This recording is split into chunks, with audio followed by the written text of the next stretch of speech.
कृष्ण के विश्वास करके आया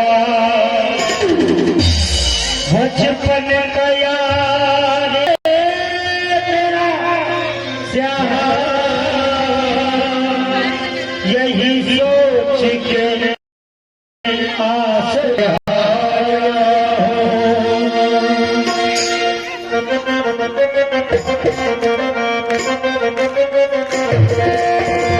अरे द्वार पालो कन्हैया से कह दो अरे द्वार पालो कन्हैया से कह दो घर पे सुधा गरीबा गया है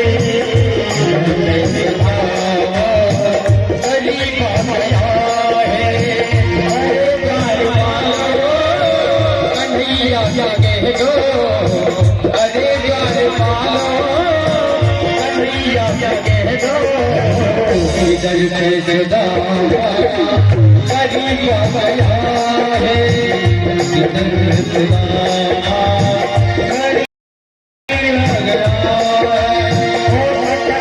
भटकते न जाने भटकते भटकते न जाने हाथे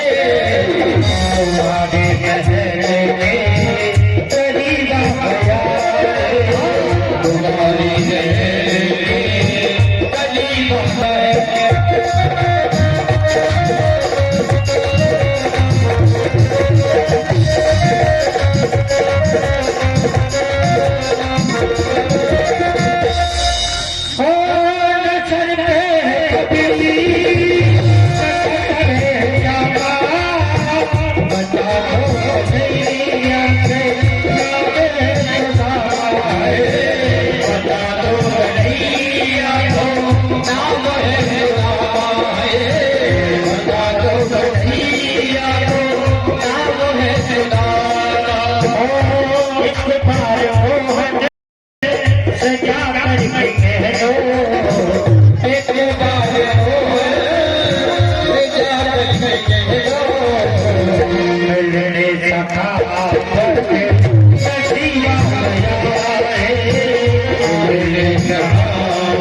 ये मेहमान के गरीबा गया है ये मेहमान के गरीबा गया है ये मेहमान के गरीबा गया है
खुशी का समा तेरे खुशी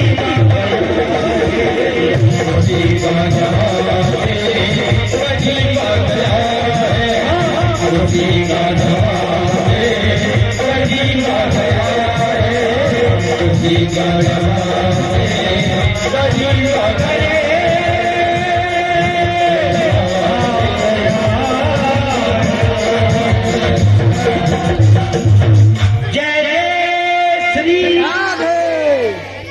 और भगवान की जीव और आत्मा का मिलन हुआ है, भक्त और भगवान का मिलन हुआ है।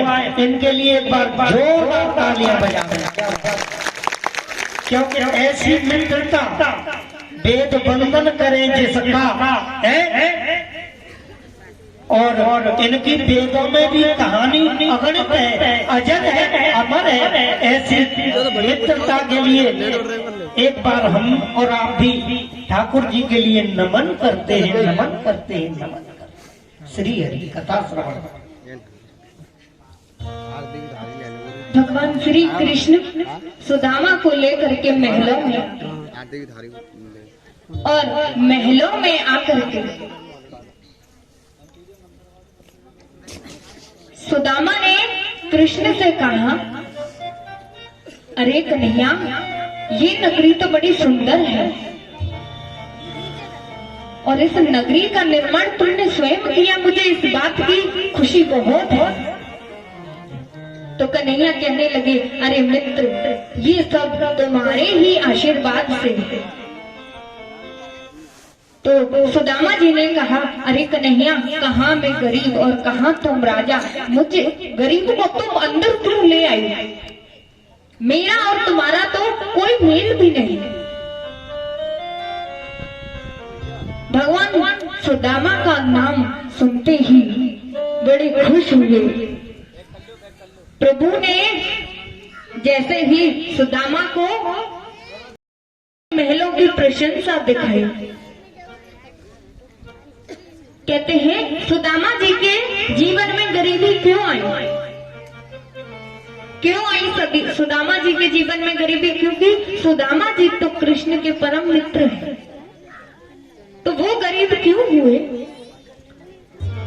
कहते हैं, सुदामा जी ने जो चने खाए थे वो श्रापित चने थे, क्योंकि सुदामा कृष्ण से ज्यादा विद्वान थे।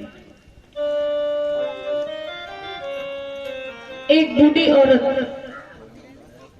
भिक्षा मांगकर भिक्षा में उन चनों को लाई थी और रात्रि में एक पोटली में बांधकर वही अपनी कुटिया में रख दिया। तो कुछ चोर आए और उस पोटली को उठाकर ले गए और रास्ते में देखा कि उसमें तो चने हैं, तो उसे मार्ग में ही फेंक कर चले गए। तो उस औरत ने जब सुबह उठ करके देखा तो पोटली को नहीं पाया। जब वो चने नहीं मिले तो उस औरत ने श्राप दे दिया कि जो उन चनों को खाएगा वो भी मेरी तरह गरीब हो जाएगा। सुदामा जी बड़े विद्वान थे। श्री कृष्ण और सुदामा उसी मार्ग से गुजर रहे थे तो सुदामा ने देखा कि ये तो श्रापित पोटली है, अगर ये चने कन्हैया ने खाए तो वो गरीब हो जाएगा और मैं नहीं चाहता कि मेरा मित्र गरीब हो जाए। इसीलिए वो चने सुदामा जी ने खाए और उन्हें खाकर ही वो गरीब हो गए, क्योंकि वो श्रापित चने थे। तो मित्रता भी होनी चाहिए। तो कैसी होनी चाहिए? सुदामा और कृष्ण के जैसी। और आजकल तो सुदामा और कृष्ण के जैसी मित्रता कोई नहीं करता, सब स्वार्थ के प्रति सब मित्रता करते हैं। इसीलिए कहा जाता है मित्रता होनी चाहिए तो सुदामा और कृष्ण के जैसी। सुदामा जी को कृष्ण ने अपने महलों को दिखाया, प्रशंसा की। कृष्ण ने सुदामा जी से पूछा, अरे भैया, अरे मित्र, तुम मेरे लिए कुछ नहीं लाए? सुदामा जी पोटली को छुपाने लगे।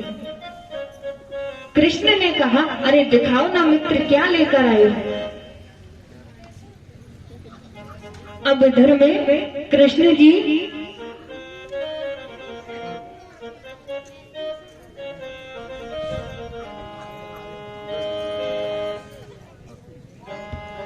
भैया इंस्ट्रूमेंट कलाकार स्टेज पे ही आ जाएं। कमोन ऑन द स्टेज छोड़ के न जाया करें, आ जाए। सुदामा जी ने कहा भैया, अब मन में विचार करने लगे, यदि मैं इन चनों को कृष्ण को दूंगा और वो तो महलों का राजा है, क्या पता मेरे इन चनों को स्वीकार करेगा या नहीं करेगा, और वैसे भी मेरा मित्र है। सुदामा जी उस पोटली को छुपाने लगे और कृष्ण ने कहा, अरे मित्र, मुझे पता है तुम मुझसे मिलने के लिए आए हो और इतने वर्षों बाद आए हो, तो खाली हाथ तुम मिलने के लिए नहीं आ सकते, क्योंकि मित्र के घर तो कोई भी खाली हाथ नहीं जाता। मुझे दिखाओ ना क्या लेकर आए हो। अब जबरदस्ती सुदामा जी से देखने लगे और कहने लगे, अरे भैया मित्र, दिखाओ क्या लेकर आए हो। सुदामा जी कहने लगे, भैया कुछ नहीं, कुछ थोड़ा सा सर्वस्व है जो मैं तुम्हारे लिए लेकर आया हूँ। और कृष्ण कहने लगे, मुझे एक एक करके आए और श्री सुदामा जी कन्हैया जी का पूजन करें। अगर भाव हो तो, वो भाव आपके अंदर नहीं हो तो कोई जबरदस्ती नहीं कथा श्रवण करें। बोली वृंदावन हरियाली की जय। कृष्ण जी सुदामा से कहने लगे, मेरे बालापन के यार हो यार का भेजो तुम्हारी।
प्रकार